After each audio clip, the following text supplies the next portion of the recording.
Hello guys, this is Sunny Gulve or I am back with another lecture of polity and I welcome you to the PSC Hub. We have offline coaching for GPSC and UPSC at Gandhinagar, Gujarat. For more details you can contact us on this number. ठीक है, तो शुरू करते हैं आज का lecture. Last time हमने देखा था कि भाई सिस्टम ऑफ गवर्नमेंट क्या होती है, government and system of polity क्या है इंडिया में। आज हम बात करने वाले हैं the most important part of your polity and governance course और वो है कॉन्स्टिट्यूशन ऑफ इंडिया। आज हम सिर्फ एक ओवरव्यू लेने वाले हैं और हम ये भी देखने वाले हैं कि भाई ये पॉलिटी और गवर्नेंस के अंदर हमें क्या क्या पढ़ना है। हमें पहले अगर पता हो कि क्या क्या पढ़ना है उसके बाद हमें थोड़ा क्लियर हो जाता है आगे समझने में, है ना।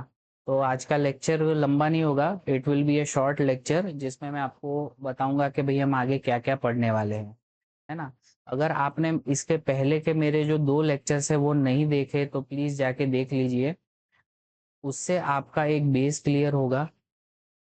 और आज का लेक्चर एक्चुअली इंफॉर्मेटिव है, इसमें इतना कुछ लॉजिकल चीजें नहीं आने वाली है।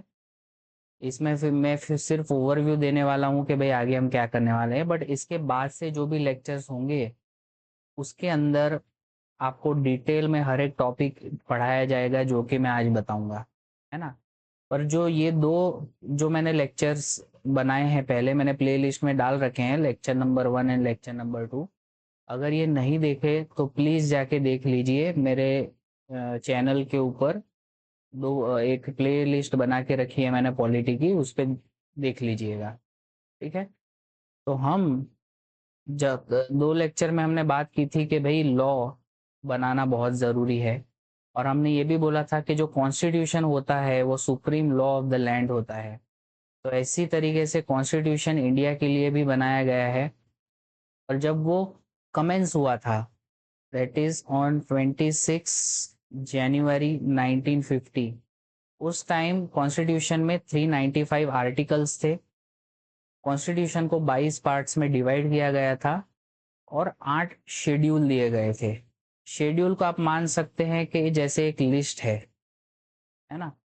तो ये क्यों दिया जाता है, क्योंकि अगर मैं कुछ कोई चीज़ लिख रहा हूँ और वो फ्लो में अच्छी लग रही है और मान लो मुझे उसमें कोई एक ऐसी चीज़ डालनी है जो कि लिस्ट के फॉर्म में हो, है ना। जैसे कि इंडिया में आज 28 स्टेट्स हैं और 8 यूनियन टेरिटरीज है। तो इसका नाम मुझे देना होगा कि भाई इंडिया के अंदर कौन से स्टेट्स है और कौन सी यूनियन टेरिटरीज है, उनके नाम क्या है, उनका एरिया क्या है, वो सब अगर मुझे बताना है तो फिर मैं ये कॉन्स्टिट्यूशन जब मैं आर्टिकल्स लिख रहा हूँ उसके बीच में मैं वो लिस्ट नहीं डालूंगा, क्योंकि वो मेरा फ्लो खत्म कर देगा और वो अच्छा भी नहीं लगेगा, ठीक है ना।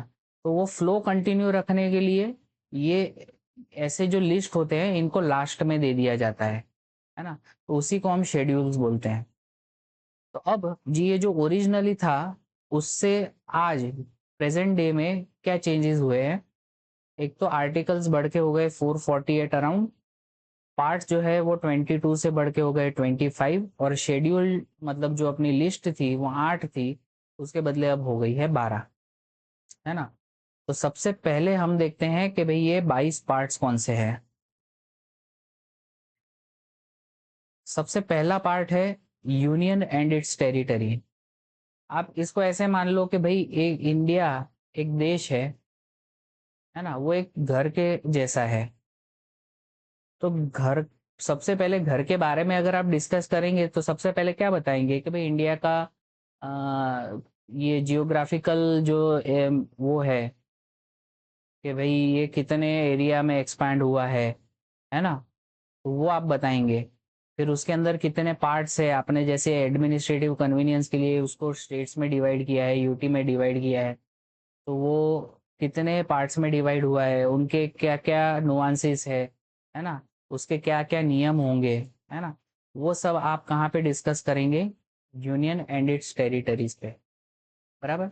फिर दूसरा पार्ट है कि भाई आपने बता तो दिया कि भाई इंडिया का ये एरिया इतना है, बाउंड्रीज ये है और उसके नियम ये है। तो ये आपका जो घर है उसके बारे में आपने बता दिया, पर उस घर में रहने के लायक कौन है वो अगर बताना हो तो उसके लिए सेकंड पार्ट है सिटीजनशिप, कि भाई कौन कौन भारत का नागरिक कहलाया जाएगा, है ना। तो उसके लिए कुछ कॉन्स्टिट्यूशन के जब बनाने के दौरान कुछ नियम बनाए गए थे, वो इन आर्टिकल्स में है। फिर तीसरा पार्ट है फंडामेंटल राइट्स, कि भाई ऐसे राइट्स जो कि इंडिया का जो गवर्नमेंट है, या जो इंडिया जिसको हम बोलते हैं स्टेट ऑफ इंडिया, इंडिया का जो स्टेट है वो गारंटी करता है कुछ राइट्स अपने सिटीजन्स को। ये सिटीजन हमने यहाँ पे पहले डिफाइन कर लिए, है ना। अब हमें उनको कुछ राइट्स देने हैं, और ये जो राइट्स है ये गारंटीड राइट्स है। अभी ये तो आपको मिलेंगे ही अगर आप हमारे कंट्री के सिटीजन बनते हो। वैसे कुछ राइट्स नॉन सिटीजन्स को भी होते हैं, बट वो सब अपन जब फंडामेंटल राइट्स डिस्कस करेंगे तब बात करेंगे।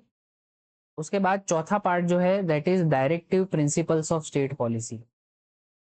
इसका नाम देखो, डायरेक्टिव प्रिंसिपल्स, ये कुछ डायरेक्ट कर रहे हैं, ये कुछ निर्देश दे रहे हैं,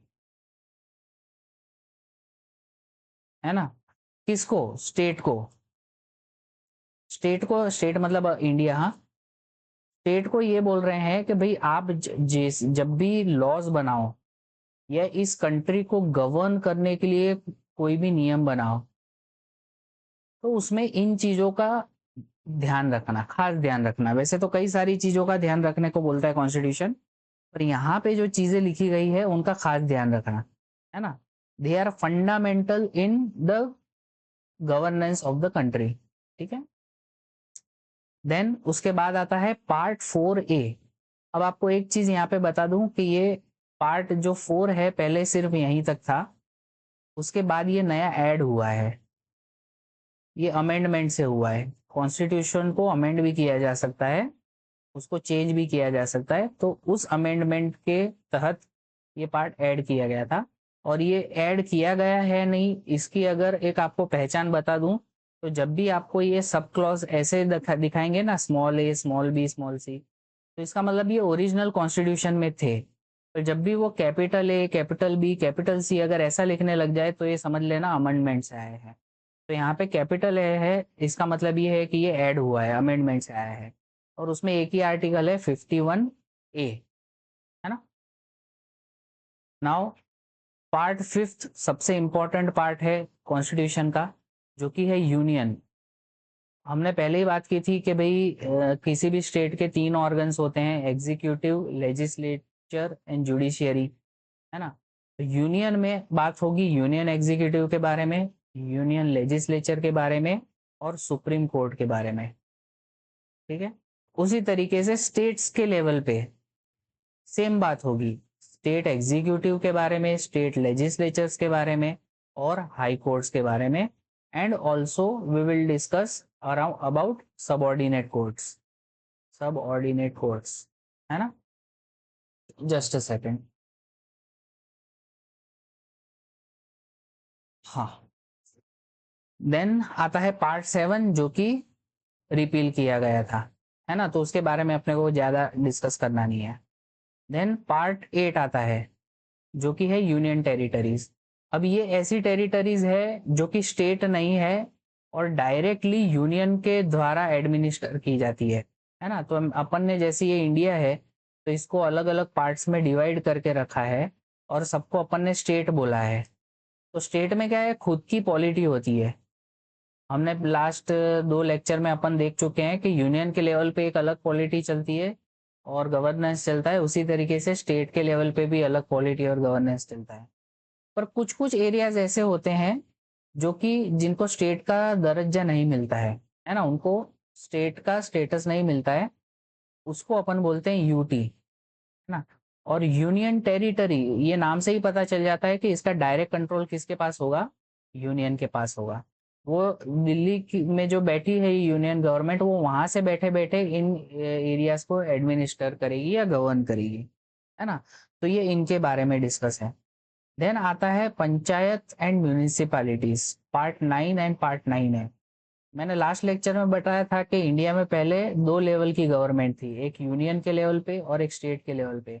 then 73rd and 74th amendment के बाद अपने यहाँ थर्ड लेवल ऑफ गवर्नमेंट आ गई, और उसी को हम बोलते हैं पंचायत एंड म्यूनिसिपैलिटीज। जो गांव के एरिया है ना, रूरल एरिया है, वहां पे चलती है पंचायत, और जो अर्बन एरिया है वहां पे चलती है म्यूनिसिपैलिटीज। तो इनका पॉलिटिकल स्ट्रक्चर क्या होगा, ये कैसे काम करेंगे, इनके क्या नियम होंगे, ये सब ये दो पार्ट्स में दिया हुआ है ना। और यहाँ पे ध्यान रखिए, ये जो ए है कैपिटल है, मतलब ये ऐड किया गया है ना। पंचायत में भी जो कॉन्स्टिट्यूशन में पार्ट 9 में लिखा था, अ, उसमें भी ये जो पंचायत का पार्ट है वो बाद में ऐड ही हुआ है, ठीक है ना। तो ये याद रखना, क्योंकि यहाँ पे आप देखिए आर्टिकल जो है 243 है, वहां से लेके 243 A B C D E F G H I J K L M N O, capital O तक जा रहा है। तो ये सब जो पार्ट्स है वो ऐड हुए हैं। फिर जैसे ही यहाँ पे ओ पे खत्म हुआ, वहां यहाँ से पी से शुरू हुआ, ओ के बाद P Q R S T U V W X Y Z, फिर जी के बाद GA GB GC, वहां से लेके GG तक जा रहा है, ठीक है। तो ये म्यूनिसिपैलिटी। उसी तरीके से पार्ट 9B, ये भी कोऑपरेटिव सोसाइटी के लिए अमेंडमेंट किया गया था। पार्ट 9B अमेंडमेंट से डाला गया है। उसमें आप देखो यहाँ ZG है, तो ZHIJKLMNOPQRST ZT तक जा रहा है, ठीक है। तो ये भी कोऑपरेटिव सोसाइटीज के बारे में डाला गया है पार्ट, वो भी हम देखेंगे जब कोऑपरेटिव सोसाइटीज पढ़ेंगे कि भाई इसमें क्या डिटेल दी हुई है। Then part 10 is scheduled and tribal areas. तो ये कुछ ऐसे स्पेशल एरियाज होते हैं जहाँ की जो पॉपुलेशन वो अभी भी बहुत पिछड़ी वर्ग की है ना। और वहां पे अभी भी लोग जो है वो बहुत ही प्रिमिटिव लाइफ जी रहे हैं।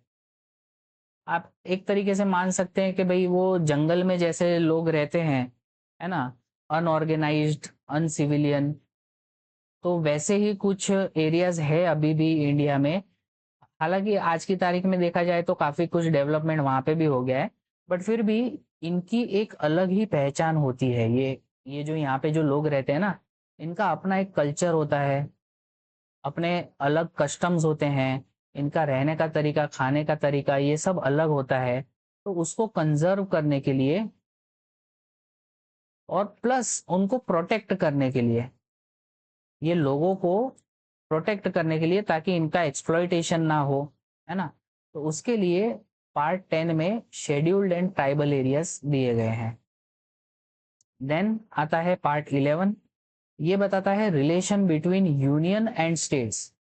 मोस्टली जो रिलेशन होगा यूनियन और स्टेट्स के बीच में, जो वो होगा पॉलिटिकल, इकोनॉमिक एंड फाइनेंशियल। उसके अलावा भी काफ़ी जो रिलेशन होंगे यूनियन और स्टेट्स के बीच में, जैसे कि मैंने बात की थी वो लास्ट दो लेक्चर में फेडरलिज्म की बात की थी। तो उसको मेंटेन करने के लिए क्या क्या नियम होने चाहिए और यूनियन और स्टेट को एक दूसरे से कैसे कोऑर्डिनेट करना चाहिए, उसके रिगार्डिंग यहाँ पे लिखा होगा, ठीक है। देन आता है कि भाई देश के अंदर फाइनेंस, प्रॉपर्टी, कॉन्ट्रैक्ट्स, इन सब के लिए क्या नियम होंगे, ये पार्ट 12 में दिया है। पार्ट 13 में इंडिया के अंदर ट्रेड, कॉमर्स, इंटरकोर्स, इसके नियम क्या होंगे वो दिया गया है। ये हालांकि इतने इंपॉर्टेंट पार्ट्स नहीं है, कुछ कुछ इसके अंदर जो इंपॉर्टेंट आर्टिकल्स होंगे वही है, बाकी इतना जितना यूनियन, स्टेट और जो थर्ड टीयर जो है, ये जितना इंपॉर्टेंट है ये इतना नहीं है ना। देन आता है part 14, that is services under the union and states, ठीक है ना। तो यूनियन गवर्नमेंट और स्टेट गवर्नमेंट के अंदर क्या क्या सर्विसेज फॉल करती है, उसके कंडीशंस क्या होंगे, है ना, वो सब लिखा गया है। प्लस तुम्हारे ये जो यूपीएससी है, एसपीएससी है, ये सब जो बनते हैं वो इन्हीं के अंदर जो नियम है उसी से बनते हैं, ठीक है ना। तो जो गवर्नमेंट सर्विसेज है उसके क्या लॉज होंगे वो यहाँ पे लिखे हुए हैं। देन पार्ट 14A, ये भी अमेंडमेंट से ऐड हुआ है, जो कि है ट्रिब्यूनल्स। ठीक है ना। हमने आगे जो देखे ना यूनियन और स्टेट, जैसे अपन ने यूनियन में देखा सुप्रीम कोर्ट की बात होगी, स्टेट में अपन ने देखा हाई कोर्ट की बात होगी और सबऑर्डिनेट कोर्ट की बात होगी। तो इनको बोला जाता है जनरल कोर्ट्स, है ना। इसमें कोई भी इंसान और कोई भी अपना दुख दर्द लेके जा सकता है। बट ट्रिब्यूनल जो होते हैं वो स्पेसिफिक काम के लिए होते हैं, है ना। किसी भी एक एरिया के अंदर फास्ट ट्रायल्स करने के लिए, फास्ट ट्रायल्स, उसके लिए ट्रिब्यूनल्स एस्टैब्लिश किए जाते हैं। जैसे कि एक प्रकार का मैं नाम देता हूं, एक प्रकार का ट्रिब्यूनल होता है एडमिनिस्ट्रेटिव ट्रिब्यूनल। वो इसलिए होता है कि गवर्नमेंट सर्विस में जितने भी लोग हैं उनके ऊपर जो भी केसेस चल रहे हैं उनको ये एडमिनिस्ट्रेटिव ट्रिब्यूनल हैंडल करती है ना, ताकि वो नॉर्मल कोर्ट्स में जाने से बच जाए, है ना। और ये स्पेसिफिक उसी के लिए बनाया है, तो उसका जो निराकरण है वो बहुत जल्दी आ जाएगा, है ना। तो इसके लिए ट्रिब्यूनल्स बनाए गए हैं, तो उसकी डिटेल यहाँ पे दी गई है पार्ट 14A में। पार्ट 15 में इंडिया के अंदर इलेक्शन कैसे कंडक्ट किए जाएंगे, है ना, और उसके क्या क्या नियम होंगे वो डिस्कस किए गए हैं। Then we move on to part 16। यहाँ पे है special provision related to certain classes, मतलब कि एससी हो गए, एसटी हो गए, ओबीसी हो गए, है ना। ऐसे जो स्पेशल अलग क्लासेस है इंडिया के अंदर उनके लिए क्या नियम रहेंगे वो यहाँ पे लिखे गए हैं। देन पार्ट 17 जो है that is related to official language in India. Part 18 जो है that is emergency provision. Emergency मतलब कि भाई इंडिया में अगर कोई ऐसी सिचुएशन आ गई कि इंडिया के सिक्योरिटी और सॉवरेंटी और इंटीग्रिटी पे खतरा है ना, तो यूनियन अगर चाहे तो पूरे इंडिया को फेडरल स्ट्रक्चर से यूनिटरी स्ट्रक्चर बना सकता है। फेडरल स्ट्रक्चर क्या होता है कि भाई यूनियन अपना काम कर रहा है, स्टेट्स अपना काम कर रहे हैं और वो एक दूसरे से इंडिपेंडेंट है और अपने अपने पॉलिटी चला रहे हैं। और जब इंडिया पे अगर ऐसा कोई खतरा आता है या इंडिया के अंदर से या इंडिया के बाहर से, तो यूनियन के पास ये पावर है कि पूरे इंडिया के जो स्टेट्स की पावर है या पूरे इंडिया की पावर जो है वो खुद के हाथ में ले ले। तो उस परिस्थिति को हम बोलते हैं इमरजेंसी। तो उसके नियम क्या क्या होने चाहिए वो भी यहाँ पे दिए हैं पार्ट 18 में। देन पार्ट 19 में मिशेलेनियस है। पार्ट 20 में अमेंडमेंट ऑफ द कॉन्स्टिट्यूशन है। इसमें आप देखिए सिर्फ एक ही आर्टिकल है 368। इसमें ये लिखा गया है कि भाई हमारा जो कॉन्स्टिट्यूशन ऑफ इंडिया है इसको अगर चेंज करना है तो उसकी क्या कंडीशंस होंगी, किस परिस्थितियों में किया जाएगा, कैसे किया जाएगा, वो सब लिखा गया है ना। देन पार्ट 21 में है टेम्पररी ट्रांजिशनल स्पेशल प्रोविजंस, मतलब कॉन्स्टिट्यूशन जब कमेंस हुआ तब कुछ चीजें जो थी वो इन प्रोसेस थी, चल रही थी, जिसको सेटल करना बाकी था। तो इसलिए उन मुद्दों को, उन चीजों को ये पार्ट 21 में डाल दिया गया कि भाई ये जैसे ये मामला सेटल हो जाएगा तभी आर्टिकल का काम खत्म हो जाएगा। पर जब तक ये मामला इन प्रोसेस से सेटल नहीं हो रहा है तब तक हम इसको कॉन्स्टिट्यूशन में एज ए टेम्पररी कंडीशन डाल रहे हैं। ठीक है, तो इसमें ज्यादा लोड नहीं लेना, इतना कुछ खास नहीं है इसमें। Then part 22, short title commencement authoritative tax and Hindi and repeals. ठीक है ना, ये बची कुची जो चीजें थी छोटी मोटी वो इन्होंने यहाँ पे डाल दी। तो इस तरीके से आपके टोटल यहाँ पे, वैसे आप नंबर में देखेंगे वो 22 है, बट आगे जो पार्ट सब ऐड हुए हैं उनको टोटल करोगे तो आपको 25 पार्ट्स मिलेंगे। ठीक है, नाउ अब हम चलते हैं शेड्यूल्स पे। जैसे कि मैंने बताया कि भाई जो कॉन्स्टिट्यूशन है उसको 25 पार्ट्स में डिवाइड किया गया है, पर कुछ ऐसी लिस्ट होती है जो कि कॉन्स्टिट्यूशन के बीच में ऐसा घुसा नहीं सकते, है ना, वो अच्छा नहीं लगेगा। तो उनको वहां पे रेफरेंस मार्क करके फिर उस रेफरेंस से रिलेटेड लास्ट में शेड्यूल में ये वो चीज दे देते हैं, है ना। तो टोटल अपन ने अभी बात की 12 शेड्यूल्स है। उसमें से पहला शेड्यूल है जो कि इंडिया के स्टेट है और यूनियन टेरिटरी है उसके बारे में बताता है कि भाई इनका एरिया क्या है, इनकी बाउंड्री क्या है, उनके नाम क्या है, वो सब यहाँ पे लिस्ट करता है। ठीक है, सेकंड शेड्यूल बताता है कि भाई इंडिया में जो इंपॉर्टेंट पोजीशंस है, president, governor, speaker, chairman, speaker and deputy speaker, chairman and deputy chairman, supreme court, high court, ये सब, ये जो इंपॉर्टेंट पोजीशन पे जो लोग बैठे हैं उनके सैलरी, प्रिविलेजेस, अमोलमेंट्स क्या होंगे, ठीक है। देन थर्ड शेड्यूल, उसमें ओथ दी गई है कि भाई जैसे अगर प्रेसिडेंट अपनी कुर्सी पे बैठेंगे तो उसके पहले उनको एक शपथ लेनी होगी, है ना। तो वो शपथ क्या लेनी होगी वो लिखा जाएगा। हालांकि इसमें प्रेसिडेंट की है नहीं, मैं जस्ट एक एग्जांपल दे रहा हूँ कि कोई भी इंसान कोई एक सीट पे आता है ना, तो उस पे बैठने से पहले उसको शपथ लेना होता है कि भाई मैं अपनी पोजीशन पे क्या करूंगा या क्या नहीं करूंगा, है ना। तो उसी तरीके से ये मिनिस्टर ऑफ इंडिया, पार्लियामेंट के जो एमपी होते हैं, member of parliament, supreme court के जज, कंप्ट्रोलर, ऑडिटर जनरल, स्टेट के मिनिस्टर, स्टेट लेजिस्लेचर कैंडिडेट्स, ये जितने भी लोग हैं इनकी ओथ क्या होगी वो दी गई है। और शेड्यूल में दिया गया है कि भाई राज्यसभा में हर एक स्टेट्स और यूनियन टेरिटरी की सीट्स क्या होंगी। मैंने लास्ट लेक्चर में बताया था कि भाई जो लोकसभा है वो डायरेक्टली इलेक्टेड होता है और राज्यसभा है वो इनडायरेक्टली इलेक्टेड होता है। और ये इनडायरेक्टली इलेक्ट कौन करते हैं, हर एक स्टेट में से उनके एमएलए जो होते हैं, जो उनके विधानसभा में जो लोग बैठे होते हैं, MLA, member of legislative assembly, वो वोटिंग करके अपने स्टेट में से कुछ लोग भेजते हैं राज्यसभा में। और राज्यसभा में स्टेट की और यूटी की सीटें किस हिसाब से डिसाइड होती है, वो स्टेट की पॉपुलेशन पे से, है ना। तो जितनी ज्यादा पॉपुलेशन उतनी राज्यसभा में उसकी सीटें ज्यादा, बराबर। तो वो हर एक स्टेट के लिए राज्यसभा में टोटल कितनी सीटें होंगी हर एक स्टेट की, उसका लिस्ट दिया गया है शेड्यूल 4 में। Then fifth schedule and sixth schedule same चीज से डील करता है। जैसे मैंने अभी पार्ट्स में बताया था, शेड्यूल एंड ट्राइबल एरियाज करके एक पार्ट था, है ना। तो उसमें जो शेड्यूल्ड एरियाज जो है एंड शेड्यूल्ड ट्राइब्स है उसके लिए क्या क्या प्रोविजंस है वो दिए हैं फिफ्थ शेड्यूल में। और जो ट्राइबल एरियाज है ऑफ असम, मेघालय, त्रिपुरा एंड मिजोरम, ये पूरे, ये बाकी के स्टेट के लिए है। ये वाला जो है फिफ्थ वाला शेड्यूल बाकी के स्टेट्स के लिए। और ये स्पेसिफिक जो चार स्टेट है, आसाम, मेघालय, त्रिपुरा एंड मिजोरम, उनके प्रोविजन जो है वो सिक्स शेड्यूल में दिए गए। बट है ये बेसिकली एक ही चीज के लिए, शेड्यूल एंड ट्राइबल एरियाज, ठीक है। देन सेवन शेड्यूल जो है वो तीन लिस्ट दिखाता है। तीन लिस्ट क्या है, union list, state list and concurrent list. ये लिस्ट ये बताता है कि कौन से मुद्दों पे यूनियन कानून बना सकती है, कौन से मुद्दों पे स्टेट कानून बना सकती है। यहाँ पे आएगा ओनली,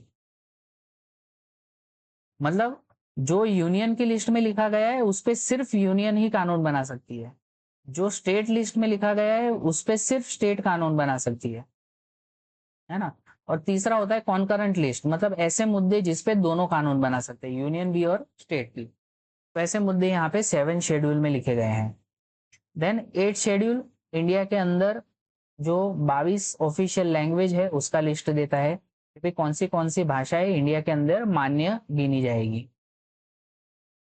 देन नाइन्थ शेड्यूल, ये इसमें इसके अंदर जो है ना लिखा हुआ है, इसके ऊपर ज्यादा फोकस मत करना।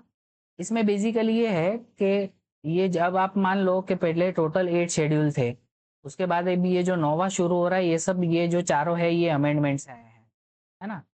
तो जब कॉन्स्टिट्यूशन नया नया इम्प्लीमेंट हुआ उसके बाद ये जब 9 शेड्यूल डाला गया, तो ये इसके लिए डाला गया था कि कुछ लॉज ऐसे थे जिसके ऊपर सुप्रीम कोर्ट की नजर नहीं पड़नी चाहिए, है ना। सुप्रीम कोर्ट से उसको बचाना था। ऐसा क्यों, क्योंकि सरकार अपने लिए कुछ काम करना चाहती थी, उसके लिए उन्होंने कुछ लॉ बनाए थे, मोस्टली प्रॉपर्टी रिलेटेड,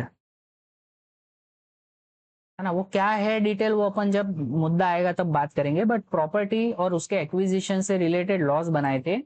और वो उससे लोगों को काफी तकलीफ हो गई थी क्योंकि लोगों की प्रॉपर्टियां काफी छीनी जा रही थी, है ना। तो उससे बचने के लिए जो ये लोग थे, ये जा रहे थे सुप्रीम कोर्ट में अपने बचाव के लिए, अपनी प्रॉपर्टी के बचाव के लिए, है ना। तो सुप्रीम कोर्ट जो है वो पार्लियामेंट को रोक देती थी इन लॉज को इम्प्लीमेंट करने से, है ना। तो ये पार्लियामेंट ने एक 9 शेड्यूल बना दिया कि एक काम करते हैं, ये जितने भी लॉज है जिसके ऊपर ये सुप्रीम कोर्ट अपने को डंडा करती है, ऐसे लॉज को 9 शेड्यूल में हम डाल देते हैं। तो जो भी लॉ को 9 शेड्यूल के अंदर डाला जाएगा उसमें सुप्रीम कोर्ट अपना दखल अंदाजी नहीं कर सकती, है ना। हालांकि उसके बाद जितने डेवलपमेंट हुए इंडिया के अंदर, उसमें आप देखोगे कि भाई सुप्रीम कोर्ट तो ऐसी कोई चीज नहीं इंडिया में जिसमें सुप्रीम कोर्ट दखल अंदाजी नहीं कर सकती, ठीक है ना। बट फिर भी उस टाइम पे उन लोगों ने ऐसा कुछ दिमाग चलाया था। तो वो जितने भी लॉज है उनका लिस्ट है जिनको सुप्रीम कोर्ट के परव्यू से निकाल दिया गया है, वो यहाँ पे लिस्टेड है। देन 10th शेड्यूल, यहाँ पे आता है disqualification of member of parliament and state legislature. मतलब जैसे कि मैंने बोला कि स्टेट के अंदर क्या होती है, विधानसभा होती है, और यूनियन में क्या होती है, लोकसभा होती है। यहाँ पे लोग चुन के आते हैं, पब्लिक डायरेक्ट इलेक्शन से अपने प्रतिनिधि यहाँ पे बिठाती है। अब उसने, जो भी व्यक्ति जो चुन के आया है, उसने अगर कुछ कांड किया हो, है ना, इलेक्शन में कुछ गलत तरीके से अपने आप को प्रेजेंट किया हो, कुछ नियमों का उल्लंघन किया हो, बेसिकली वो अगर यहाँ पे बैठने के लायक ना हो on the grounds of defection, है ना। तो ये जो मैं बोल रहा था कि उसने कांड किया हो, गलतियां की हो, वो किसके रिगार्डिंग बोल रहा हूँ मैं, डिफेक्शन। डिफेक्शन होता है दल बदलू, दल बदलू, है ना।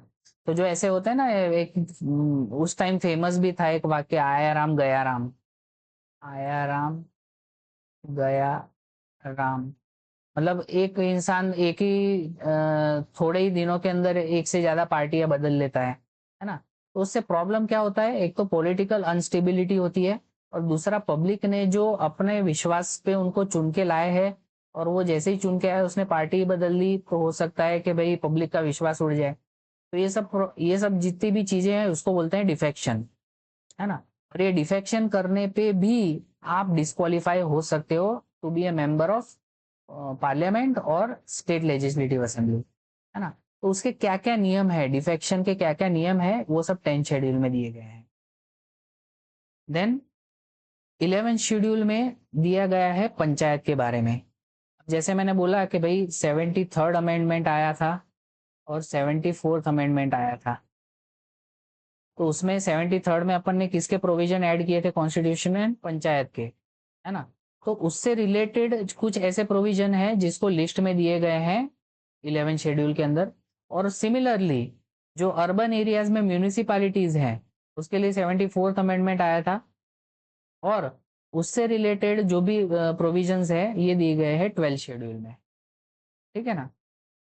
तो यहाँ पे हम खत्म करते हैं अपने 25 पार्ट्स एंड 12 शेड्यूल्स, और इसके टोटल आज की तारीख में आर्टिकल्स हैं अराउंड 448, है ना। नाउ आपके दिमाग में क्वेश्चन आएगा कि भाई हमको इसके अलावा और क्या पढ़ना है। तो देखो, ये जो कॉन्स्टिट्यूशन के जो प्रोविजंस है कॉन्स्टिट्यूशन ऑफ इंडिया के, ये तो पढ़ना ही है। इसके अलावा पार्लियामेंट या स्टेट लेजिस्लेचर के कुछ इंपॉर्टेंट लॉज होंगे, वो आपको पता होने चाहिए। उसके बाद उससे रिलेटेड इंडिया में के अंदर कुछ केसेस हुए होंगे, है ना, बड़े बड़े, और उसके ऊपर सुप्रीम कोर्ट के और हाई कोर्ट के इंपॉर्टेंट जजमेंट होंगे, कुछ कुछ तो लैंडमार्क जजमेंट्स होंगे, वो आपको पढ़ने पड़ेंगे। उसके अलावा इंडियाज बोल रहा हूँ, इंडिया में बॉडीज होंगी, अथॉरिटीज होंगी, इंस्टीट्यूशंस होगी डिफरेंट डिफरेंट, जो कि कोई एग्जीक्यूटिव का काम करेगी, कोई लेजिस्लेचर रिलेटेड करेगी। एनीवेज जो भी जितनी भी बॉडीज होंगी, अथॉरिटीज होंगी, ये पढ़नी पड़ेगी। उसके अलावा सरकार जो है कुछ कमेटी बनाएगी, कमीशन बनाएगी कुछ मुद्दों पे, वो क्या डिस्कस करेंगे, उनके क्या रिपोर्ट होंगे, उसका क्या रिजल्ट आएगा, वो भी आपको पढ़ना पड़ेगा, ठीक है। उसके अलावा सरकार के कुछ स्कीम्स होंगी, इनिशिएटिव्स होंगी, है ना, वो सब भी आपको पढ़ना पड़ेगा।